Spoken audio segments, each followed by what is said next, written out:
फिर नारद जी ने ब्रह्मा जी से पूछा कि आप और सुंदर भगवान सबके चरित्र कहिए। तब ब्रह्मा जी सुना रहे हैं कि बाणासुर नाम का एक भगवान शंकर का बड़ा श्रेष्ठ गण हुआ, भक्त हुआ। महाराज ये बाणासुर कौन है? बोले देखो ये बाणासुर जो है ये प्रहलाद जी की वंश परंपरा में है। प्रहलाद जी के पुत्र विरोचन, विरोचन के पुत्र बलि, राजा बलि का पुत्र बाणासुर। तो ये बाणासुर जो है प्रहलाद जी की पावन वंश परंपरा में है। प्रहलाद के पिता हिरण्याकश्यपु को भगवान ने नरसिंह रूप धारण करके मारा। प्रहलाद जी के चाचा जी हिरण्याक्ष, उनको भगवान ने वराह रूप धारण करके मारा। और प्रहलाद जी ने भगवान की भक्ति करी तो वो भगवान के अत्यंत प्रिय पार्षद हो गए। यहां संक्षिप्त में शिव महापुराण में प्रहलाद जी का चरित्र है। अब भागवत में आप प्रहलाद जी का चरित्र सुनते ही हैं, तो हम लोग प्रहलाद जी को, नरसिंह भगवान को प्रणाम करें। बोले नरसिंह भगवान की, भक्त प्रहलाद की। तो जो प्रहलाद जी के पुत्र विरोचन, विरोचन के पुत्र बलि, बलि के पुत्र बाणासुर। ये बाणासुर जो था इसको 1000 हाथ थे, भुजाएं जो थी इसकी 1000 थी। इसने क्या किया कि यह नर्मदा जी के तट पर जाता और मिट्टी के शिवलिंग बनाता। गुप्ता जी, मिट्टी के शिवलिंग बना बना करके और नर्मदा जल से अभिषेक करता, शिवार्चन करता और बाद में नर्मदा जी में ही उन शिवलिंग को विसर्जित कर देता। तो 1000 हाथों से बनाता तो खूब शिवलिंग बनाता होगा। हम लोगों के पास तो 2 ही हाथ है, वो तो 1000 हाथों से बना रहा था। अच्छा, बाणासुर के द्वारा जो शिवलिंग बनाए गए और नर्मदा जी में छोड़े गए वो बाण लिंग कहलाए। बाणासुर द्वारा बने गए लिंग ही बाण लिंग कहलाए। वो सब नर्मदा जी से प्रकट होते हैं बाण लिंग के रूप में। उस बाणासुर की परम भक्ति को देखकर, शिव आराधना को देखकर महादेव जी प्रसन्न हो गए और प्रकट होकर कहा वरदान मांगो। बाणासुर से कहा वरदान मांगो। भोले बाबा तो ऐसे हैं कि गलती से भी कोई थोड़ी सेवा कर ले। वो बड़ा प्रसिद्ध प्रसंग आपने सुना होगा कि एक चोर जो है शिवालय में जाके शिव जी के ऊपर चढ़ गया, शिवलिंग के ऊपर। किसने सुना है? सबने सुन रखा है ना, इसलिए उसको सुना नहीं रहे कि वो चोर है, वो चोरी करने शिवलिंग के ऊपर पैर रख के खड़ा हो गया और महादेव जी प्रसन्न हो गए। बोले कोई जल चढ़ाता है, कोई फल चढ़ाता है, तो पूरा ही चढ़ गया। अरे भाई, ऐसा भगत तो आज तक नहीं मिला जो पूरा ही चढ़ जाए। एक व्याध की कथा है शिव महापुराण में। एक व्याध जो है वन में शिकार करने गया, पर उस दिन कोई शिकार नहीं मिला, तो भूखा प्यासा जो है एक पेड़ पर बैठा था। धनुष बाण लेकर घात लगाए, कोई पशु आएगा तो मैं शिकार करूंगा। संयोग से जिस पेड़ पर बैठा था वो पेड़ बिल्वपत्र का था।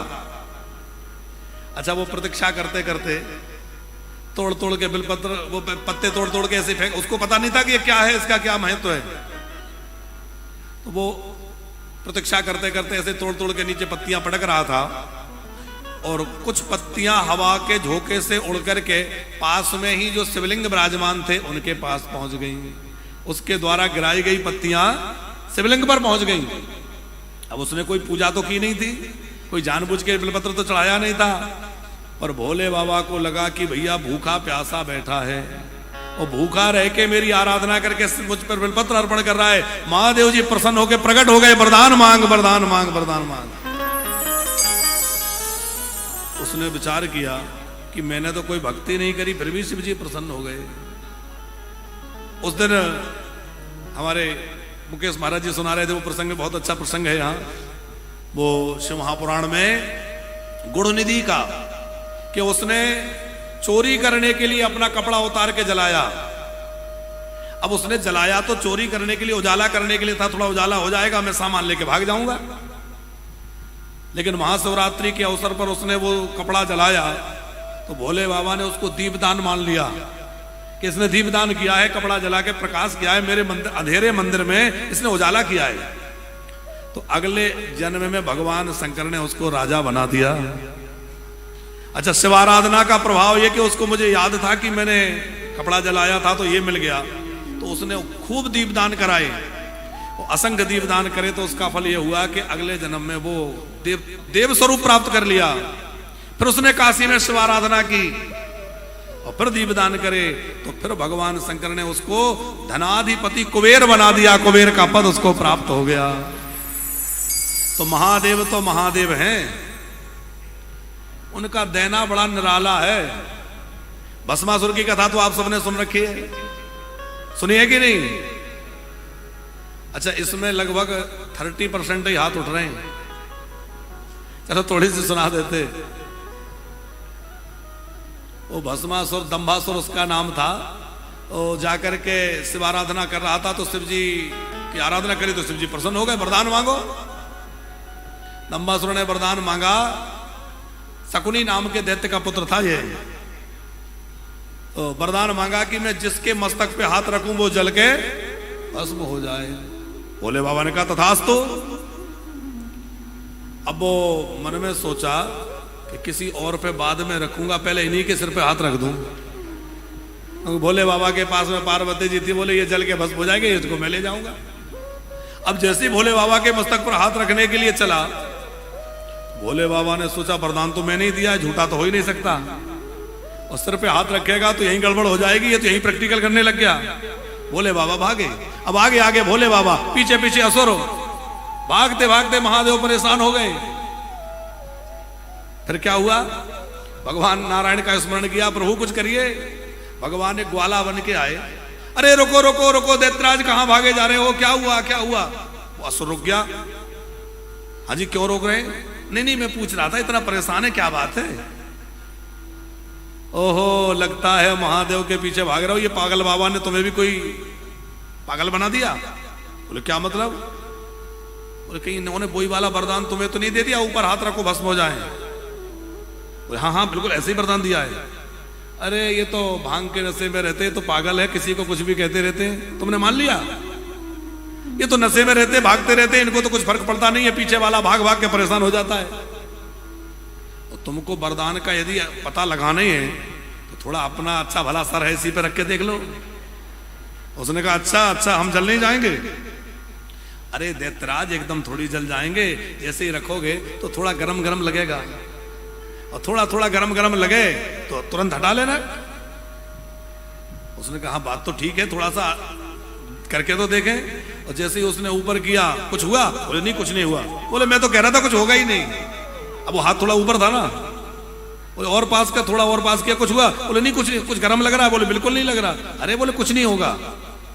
और जैसे ही उसने रखा तो अब गरम बरम क्या लगना था, वो तो स्पर्श करते ही भस्म की ढेरी बन गया। समाप्त। बोले बाबा आए, अच्छा बचाया आज।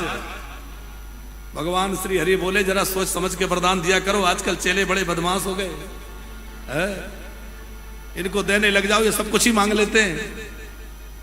मगर भोले बाबा भी ऐसे हैं कि आप भले ही पहाड़ों में रहते हैं, शमशान में रहते हैं, पर अपने भक्तों को महलों में रखते हैं। भोले बाबा के भक्त आपको कभी गरीब नहीं मिलेंगे, दरिद्र नहीं मिलेंगे।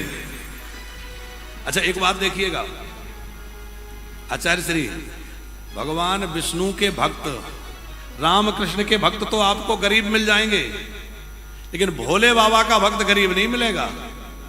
भोले बाबा की जो भक्ति करता है वो तो खूब धन धान्य से परिपूरित रहता है। भगवान भोलेनाथ खूब देते हैं, लो ले जाओ। भोले बाबा तो भोले बाबा हैं। हमने एक दिन वो विनय पत्रिका का पद गाया था कि जो इनकी याचना करता है वो अयाचक हो जाता है। शिव जी की आचरण में आ जाए, भोले बाबा उसको अयाचक बना देते हैं। तो बाणासुर से कहा वरदान मांगो, तो बाणासुर की कथा चल रही है। बाणासुर से कहा वरदान मांगो। बाणासुर बोला बाबा ऐसा वरदान दो कि जब भी मैं अपनी नगरी में घुसूं तो आपका दर्शन करूं, और जब भी अपने नगर से बाहर निकलूं तो आपका दर्शन मिले। भोले बाबा ने कहा इसका मतलब तुम्हारे द्वार पे चौकीदार बन जाए? अरे दरवाजे पे खड़े रहना पड़ेगा, तू कब अंदर आए कब बाहर जाए कोई पता है? बोले बाबा मेरी तो यही इच्छा है। बोले बाबा ने कहा ठीक है। तो भगवान शंकर जो है बाणासुर के द्वार पर विराजमान हो गए।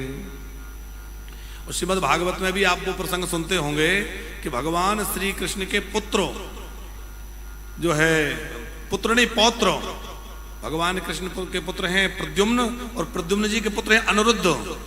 तो अनिरुद्ध जी का बाणासुर की बेटी ने हरण करवा लिया, और बाणासुर की बेटी ने उनको बंदी बना लिया। तो वो तो प्रेम करती थी, विवाह कर लिया, लेकिन बाणासुर को पता चला, बाणासुर ने बंदी बना लिया। तब भगवान श्री कृष्ण द्वारिका से बड़ी भारी सेना लेकर के युद्ध करने के लिए बाणासुर के पास गए। और जब बाणासुर से युद्ध करने के लिए गए, तो बाणासुर से युद्ध बाद में हुआ, शंकर जी से युद्ध पहले करना पड़ा, क्योंकि दरवाजे पे भोले बाबा खड़े थे, बोले जब तक हमसे नहीं युद्ध करोगे हम अंदर जाने ही नहीं देंगे। श्री कृष्ण मुस्कुराए, बोले हमसे युद्ध करोगे? बोले मैं अपने चेला के लिए कुछ भी कर सकता हूं, अपने भक्त के लिए कुछ भी कर सकता हूं। अब आप विचार करिए, अपने भक्त की रक्षा के लिए भगवान शंकर अपने इष्ट से युद्ध करने लग गए, तो कैसी भक्तता होगी इनके अंदर।